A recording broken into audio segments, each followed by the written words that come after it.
They say you never forget the smell of burning wood. But the thing no one tells you is how you never really forget the silence right before it. The way the world holds its breath, waiting for someone, anyone to do the right thing. 6 months. That's how long I begged them. 6 months of reports, phone calls, letters. Hell, I even went door to door just trying to fix one thing: the fire hazards tucked away behind our walls waiting for a bad night. The HOA president, Karen, and yeah, that's really what everyone called her, she said I was disruptive. She fined me, threatened to sue, even had my emergency ladder hauled off. All for wanting us not to burn to death in our sleep. And then at 2:06 a.m. on a Tuesday, the unit I'd warned about lit up like a flare. 8 homes gone in under an hour. They could have stopped it, but they picked silence instead. So here it is, my whole story. No varnish, no sugarcoating. Experience is the best teacher, right? Well, some lessons you don't walk away from. Fire's been part of my life since I was 8. Old attic fan, faulty wiring, no detector close by. My dad carried me out coughing while the roof caved in behind us. That night didn't just haunt me. It stamped itself into my bones. I spent 22 years crawling through burned out buildings as a fire safety engineer, chasing down every what if. Retired early thinking I'd finally get some peace. So when I moved into Willow Ridge, a little condo complex, decent views, fresh paint, all that, I wasn't looking at the granite countertops. I was checking the wiring. First thing I found, the entire East Row units, 301 through 312, still had the original aluminum branch wiring. Obsolete, dangerous, the kind of thing you pull out yesterday if you got any sense. I confirmed it myself, crawling through the attic above my place, finding corroded junction boxes that hadn't been touched since the 1980s. Smoke detectors outdated, most batteries dead, some just disconnected altogether. Sprinklers were a joke. Some capped off, some rusted solid. The only extinguisher anywhere near me was 12 feet up, 2 breezeways away. No sign to tell you it was even there. Emergency lights in the stairwells, forget about it. So I did what any reasonable person, especially one who's seen what I've seen, would do. 8-page proposal. Polite, clear with options, the stuff I'd pay for the shared repairs the HOA needed to handle, even a wish list for future upgrades. I gave them everything. Code citations, contractor bids, color photos of the crawl space, the works. Dropped it in their lockbox on a Thursday. By Monday, there's a violation notice on my door. Big red stamp, cease and desist. Apparently, I'd conducted unauthorized inspection of restricted infrastructure. I hadn't touched a thing. Just lifted a hatch under my own unit, same hatch anybody could use to check for a leaky pipe. That's when I knew who I was really up against. Marlene Weiss, 52, HOA president for 8 years running, but everybody just called her Karen. You know the type, pink tracksuit clipboard ponytail pulled tight enough to stretch her face.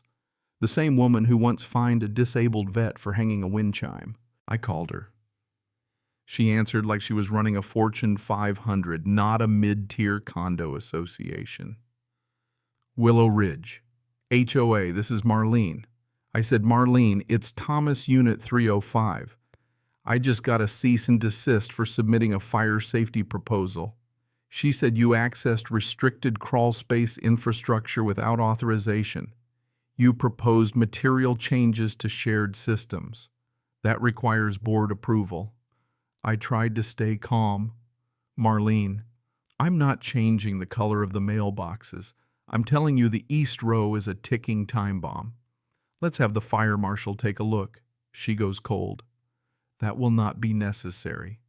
The association completed its own inspection within the last 5 years. We remain fully compliant.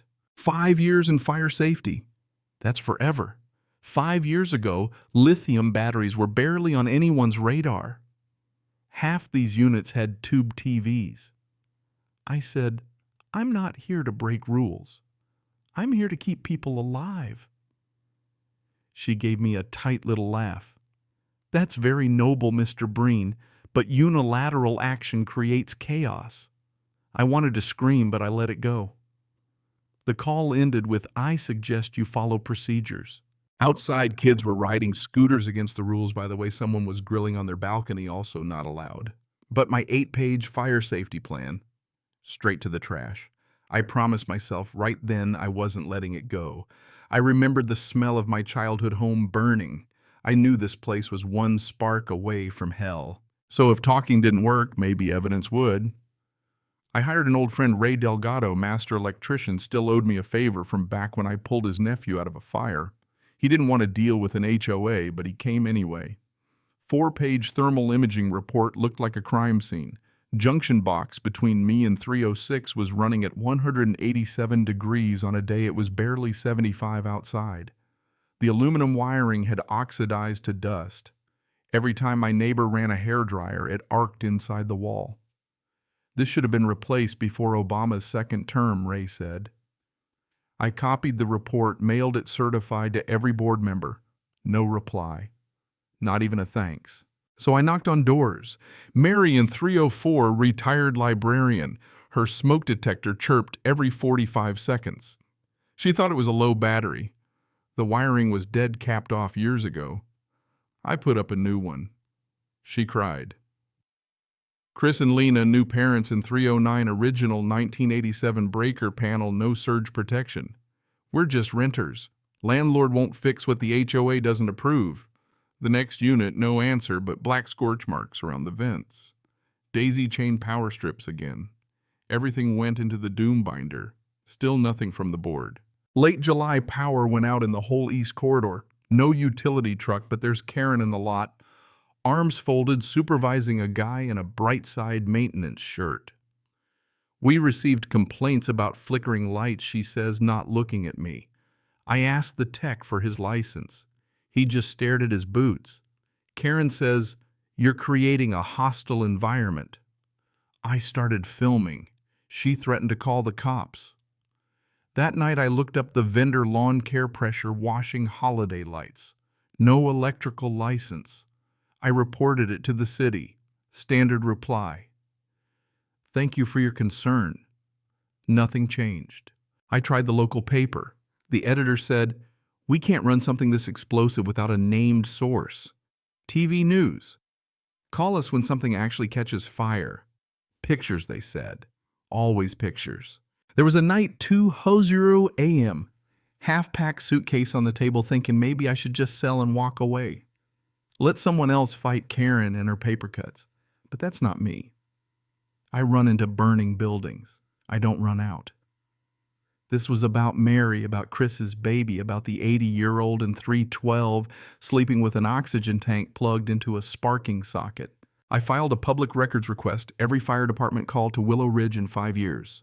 12 incidents, 3 electrical shorts, 1 microwave fire, 7 false alarms, detector malfunction, dead battery, no follow-up. I sent it all one last time to the city fire marshal. If a fire occurs here, the city can't claim it had no prior notice. Hit send. Waited. Nothing. Meanwhile, Karen went into overdrive. Fines for grass, an 1/8 inch too long a tire, an inch over the parking line, unsightly tools left on my patio for 14 minutes. Every violation scanned and filed under retaliation. Then a board meeting, Javier, new guy in 402, slid an agenda under my door. "She's gunning for you. Be ready. Clubhouse, lemon cleaner, smell." Karen at the podium in a Pepto-Bismol blazer. PowerPoint slides my tire, my potted succulent, my fire escape ladder. "A certain resident," she says, with disregard for community standards. I stood up. "If you're going to put me on trial, at least use my name." I listed every certified letter, every inspection, every photo. No response. "I am not implying retaliation," I said. "I am stating it as documented fact." Karen's smile could have sliced bread. "And what do you intend to do with your collection?" I said. "Exactly what I've been doing. When not if something catastrophic happens, the record will show you chose fines over fire safety." Meeting adjourned. Days later, a security SUV started tailing me at night. A letter from the HOA lawyer, defamation jeopardizing community relations threat of civil litigation if I kept inflammatory claims.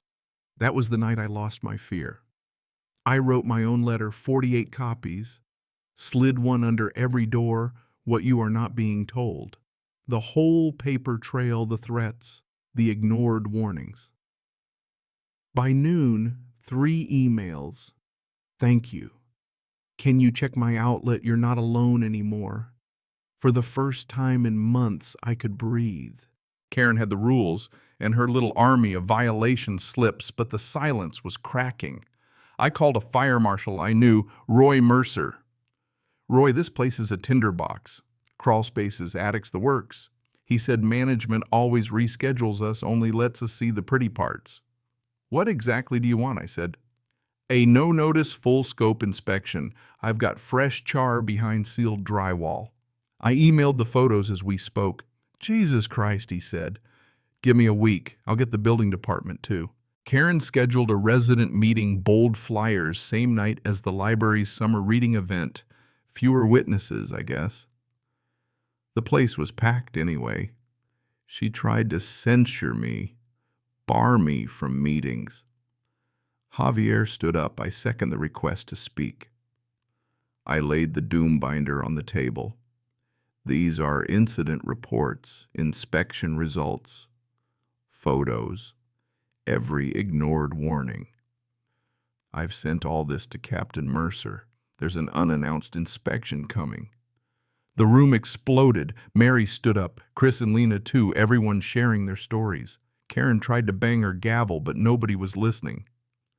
When Jillian Monroe from the city fire department showed up the next morning, body cam rolling, Karen's reign ended right there in the hallway, speechless for the first time in 8 years. Late August heat, like a furnace. I could feel the building holding its breath.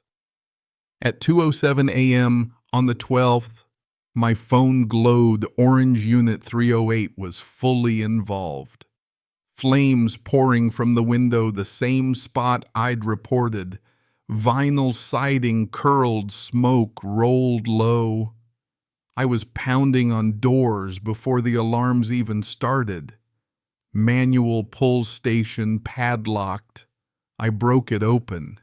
Sirens finally wailed too late. Sprinklers never activated, valve shut off for maintenance, no paperwork. Neighbors dragged each other out, no fatalities, but only because we didn't wait for permission. By dawn, 8 homes were gone, but the silence was gone too. Karen's soaked slippers, mouth open, no words left. You did this? She whispered. I walked right past her. The news trucks arrived. The doom binder changed hands. Photos were taken. A group chat started. Willow Ridge Safety Real Talk. The Red Cross brought coffee and blankets. The HOA president vanished. The management company issued a statement translation. Karen ran. We held our own meeting in the parking lot, not the clubhouse. Javier stood on a milk crate. This is about responsibility. I held up the packet. The fire marshal's report, sprinkler valve found shut, no work order. A woman from 309 stood. I begged them to fix the outlet. They fined me for reporting it. Every story, another nail in the coffin. Captain Mercer told me this wasn't an accident. This was a cover-up that got lucky and nobody died. He handed everything to the DA. Civil and criminal cases, subpoenas, emails. Turns out delaying sprinkler repairs to protect property values, capping heads for aesthetics, even progressive enforcement to shut me up. Deposition footage leaked. Karen, no blazer voice, thin. It was scheduled maintenance. Evelyn, our attorney, slid her the proof. Do you recall? The valve was shut the night 8 homes burned. Karen stares at the table. That clip hit 1.8 million views, became a meme. When your HOA president is the fire hazard. Property management folded, settled. Brightside declared bankruptcy. Karen got arrested at the airport. Reckless endangerment, criminal negligence. House arrest, ankle monitor, and a lifetime ban from HOA boards. The rebuild started. Licensed electricians, real alarms, dual feed sprinklers, open egress windows. Kids chalked hopscotch on the new sidewalk. 9 months after the fire, the Parks moved back into 306, their little girl waving an American flag. New alarms overhead. No more padlocks. Mary turned 80. Threw a party in the new community center, paper fire helmets for everyone. The mural the kids painted, not flames but hands, reaching through smoke, all colors, all sizes. We rose together, it says. Every August 12th, we line the street with lanterns, one for every family that lost a home. No speeches, just singing, remembering but never letting it happen again. The Willow Ridge Law passed mandatory inspections, public records, whistleblower rewards. Other states followed. Karen took a plea community service teaching fire safety to seniors, a restitution bill she'll be paying off for the rest of her life. My book hit the Times list. Royalties go to scholarships for first responders' kids. Reporters always ask, "Do you hate her?" I tell them the truth. There's no room left for hate. Just gratitude we survived. Sometimes when I wake up at 2:07 a.m., lungs tight, reaching for smoke that isn't there, I listen for the new detector's calm voice. All clear. I look out the window. Willow Ridge is quiet. Porch light soft, a teenager sneaking home, a neighborhood finally at peace. Sometimes Javier texts me a photo of the mural. Mary leaves cookies with notes. Batteries changed yet. And sometimes strangers write to say our story gave them courage. 8 homes burned, but thousands more never will. The fire took almost everything, but gave us something stronger, a voice and the will to use it. That's the story. The rest, the lawsuits, the laws, the lanterns, is what happens when people stop waiting for someone else to do the right thing. So let me ask you, if it was your home, your neighbors, would you fight or would you stay quiet and hope for luck? Share what you think. Tell your own story. That's the only way any of this ever changes.